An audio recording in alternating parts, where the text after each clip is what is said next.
One of the many things that I love about real estate is the ability to refinance out of a property, which means it means a couple things. One of them could be pulling money, putting capital, pulling your equity out of the property.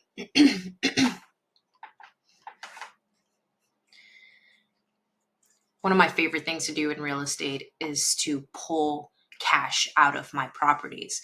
And I do that through the form of a refinance, a cash out refinance specifically.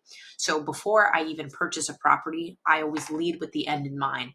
I know that eventually I'm going to want to pull money out of this property. And so because of that, I'm going to set up my deal from the very beginning in a way where I have lots of equity in the property. And I'm going to break all this down for you in a second. I've got lots of equity in the property that I could then pull out on a short-term basis using other people's money.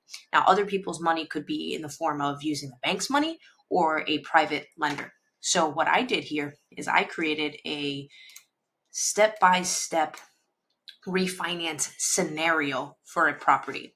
So this is actually real numbers. This is a property that I purchased earlier this year. I purchased this property here for $119,000.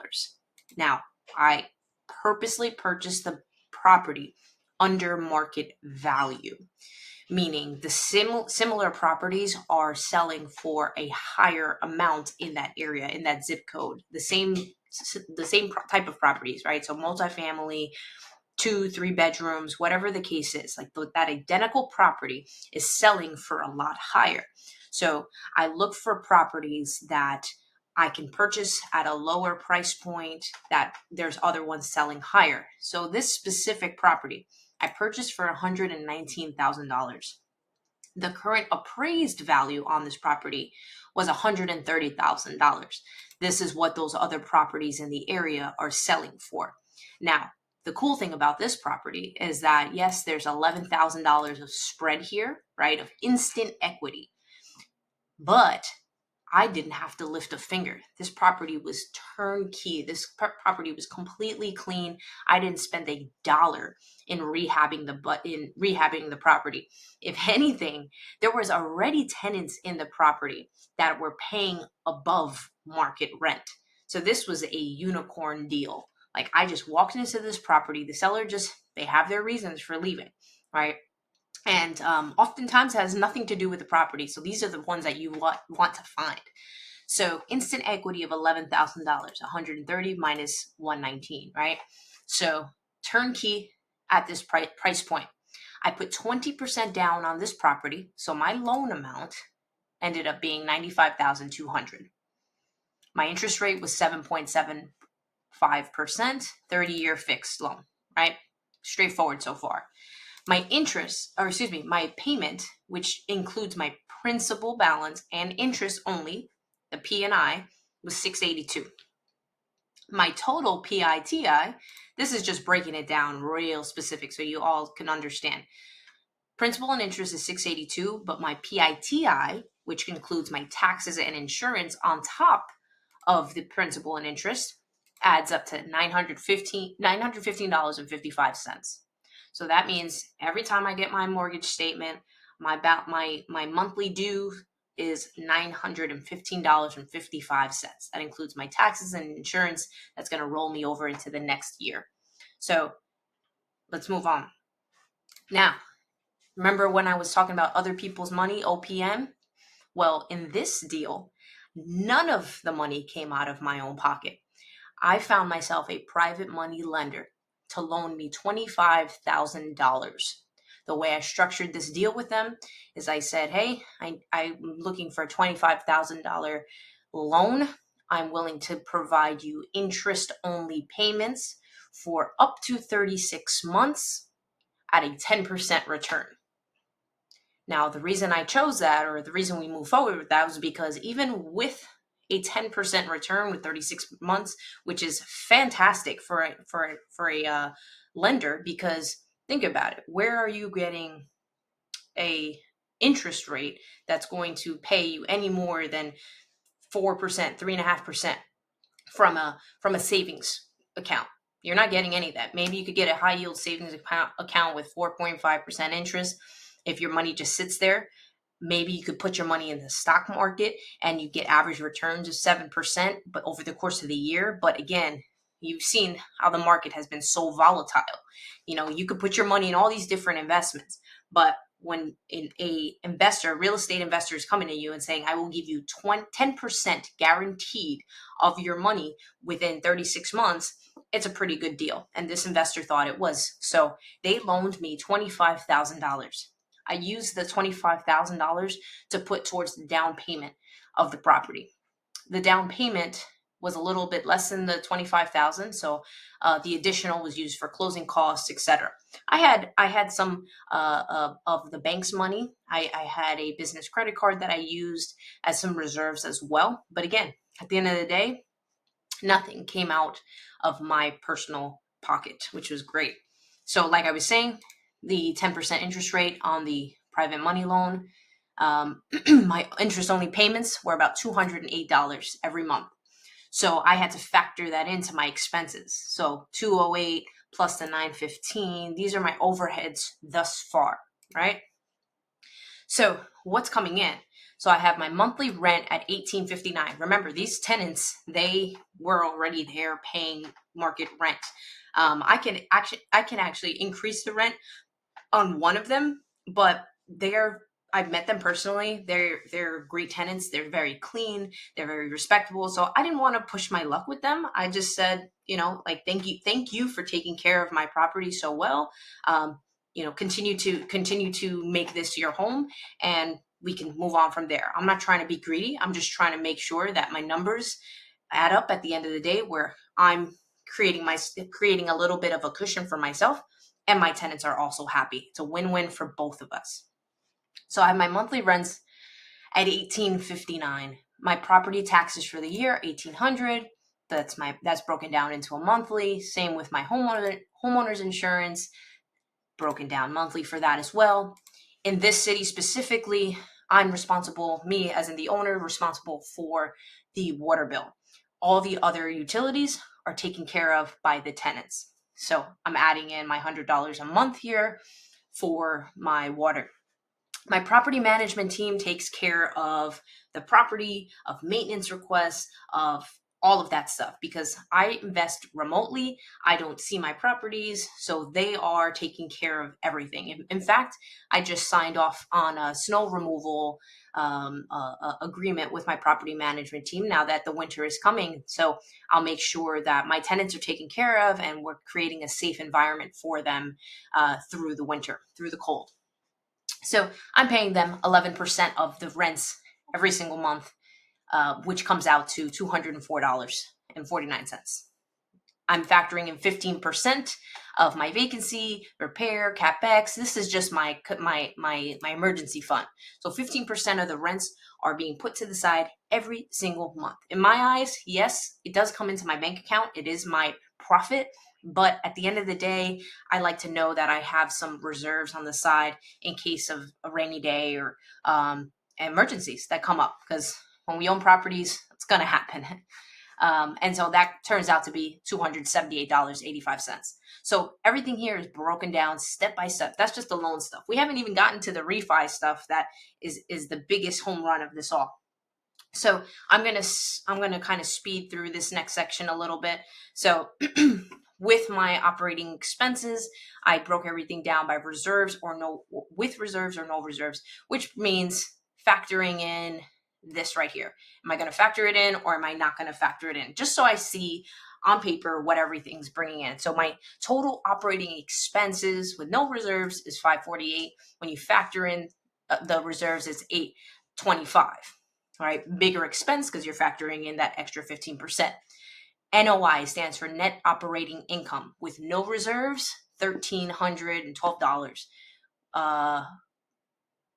That's on the monthly basis. Annually, no reserves factored in, $15,754. With reserves, you're looking at $12,000. So what does all this say? What does this mean? So what this pretty much means is my net, right? So that's profit. My net operating income on a yearly basis from this property where I had zero money out of my own pocket put into this. I'm owning an asset, and every year I get to put in my pocket over $15,000, nearly $16,000 in my pocket as a result of owning an asset. That's what that means. If I'm factoring in the reserves, right, this additional 15%, it comes down to $12,407. Who wouldn't want an extra anywhere from 12 to 15? It's actually 15, right? It's actually more than that, but who wouldn't want an extra $15,000 every single year? And this is not just just cash that's just sitting there just because you have it. No, you have the cash. You have the $15,000 in your bank account every year, but you also own an asset. You are also building wealth. That's what I love about real estate. You're building wealth while you have ownership of these properties. Now let's talk about the debt service and DSCR. DSCR stands for debt service coverage ratio. Now, every single year, annual debt service, right? That's $8,000. My private lender annual debt service is $2,500. So every year I'm paying my private lender $2,500, which I don't mind paying for, because again, at the end of the day, I'm making over 15,000 every single year. So I will gladly pay them their $2,500 every single year. All right. This is what I'm debt servicing at total is the 10,000. Now DSCR, debt service coverage ratio, right? Including my property manager, or excuse me, not property manager, including the private money. That's what the PM stands for there. It's at 1.47. No reserves is at 1.47. And then with the reserves is 1.6. Really, the most important feature here is this one, the lender view, because this is saying with just the lender with the first position of the loan, right, based off of all the money coming in, all the money coming out, my DSCR ratio is 1.92, meaning for every dollar that I owe on this property, I'm bringing in almost another dollar, right? I'm bringing in 0.92 to that. So lenders like to see at least a 1.1, 1.2, depending on the lender, a ratio there of that you're bringing in just slightly more than what you are paying out. But in this case, I'm at 1.92. I'm almost at double. So this is a home run deal. And again, none of my own money. So let's talk about the refi situation, because at the end of the day, right, this is what I want to do. I want to be able to pull money out of this property, pay off my private money lender, continue to hold on to the asset, and keep it rolling. So let's see the plan behind that. So I plan to refi this property within 36 months, right? That's 3 years. 3 years. In 3 years, I'm going to pay down the mortgage. In 3 years, there's also going to be an average appreciation of the property of about 5% given the market. It's been higher in the past. It's also been lower during really tough economic times, but I'm just going for an average of 5% year over year. Right? So I'm looking for a 15% appreciation, 5 times 3, in that 3-year period, plus my mortgage pay down. So my projected loan balance at that 36 month mark is going to be 92,000. Remember, up here we started at 95 too. That's going to be like day one, what you owe. That's the 80% that they're loaning you, right? But after 3 years, we're going to pay that down, like I was just saying. So it's going to be 92,000. Right, my private money lender payoff is at 25,000.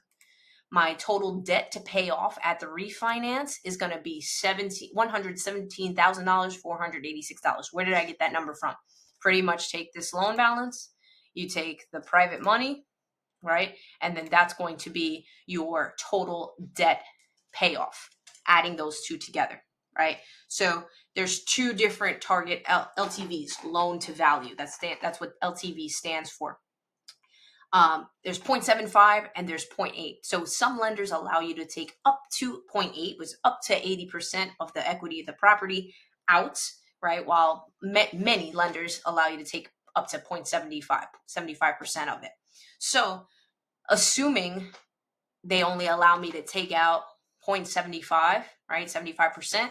I'm looking at a target LTV of $156,000. If they allow me to take out up to 80%, it's $146,000. So let's break this down even more. What does this mean? All that this says, this whole spreadsheet, all that this spreadsheet says is that I need the property to appraise for one of these two numbers, or in between those numbers, or even higher than the numbers, that'd be great. Within the 3-year period, or in the 3-year period mark, it needs to appraise for these numbers, or in that range, in order for me to A, pay off my loan balance, right, which would be 92,000, and pay off my lender at 25,000. And when it does, because I'm very confident that it will, given that these are conservative numbers, well, I'm going to be a happy camper, because at the end of it, my private money lender is going to be paid off. My balance to them is zero. Therefore, that $208 per month that I give them, where is that here? Where is it? Here it is. This payment that I give them is going to be wiped out. So that's extra money coming into my pocket as a result of that. So they're paid off. I get to pocket an additional $208 now, right? And then my mortgage gets restructured. Hopefully at that time, the interest rates are going to be about the same, if not a little lower. And then again, if they fluctuate a little bit, the interest rates, I'm going to be in an okay spot because I have that much cushion. Remember, I have 15% that I put to the side for that CapEx, vacancy repairs, and then I have that other $200 buffer. So so technically I have a range of like over $400 that I can play with on my payments. Not that I am wishing for my payment to go up. However, I have plenty of wiggle room in that situation. So all I did here from the start was plug in my values, right? And then at the bottom here, and what's highlighted in yellow, it spits out what my property has to appraise for after that period, that set amount here, so that I can be in a good spot. Now, one of the very important things to keep in mind here is that it'd be a really good idea to buy below market value when you enter originally. Because remember what I said earlier, that it's very important to know what your exit strategy is before you even purchase the property. And in my head, I already knew that I'm gonna go for a refinance because I want to pay off that private money person. I want to pay off my lender. Like, I want to take cash out of the property and pay off my debts. That's my number one goal from the beginning. So if I can get this purchase price as low as possible while being turnkey at the same time, and then it appraises for that much higher, I am in a golden place. Now, is this easy to do? It's moderately easy. Like, I'm not going to say like these deals are everywhere, but they're out there. They're certainly out there, and you just gotta know. You have to lead with the end in mind, number one, and you have to just know, like, okay, I need to create some spread so that my equity is as high as possible. Because when it comes to refinance times, refinancing is all about how much equity and appreciation is in the property, and what can be taken out from there. So this is a nice little breakdown to get the scenario that is needed if you plan to do a cash out refinance or refinance in any way for your investment property. Let me know if you're interested in this calculator, because yet again, it's another hot one.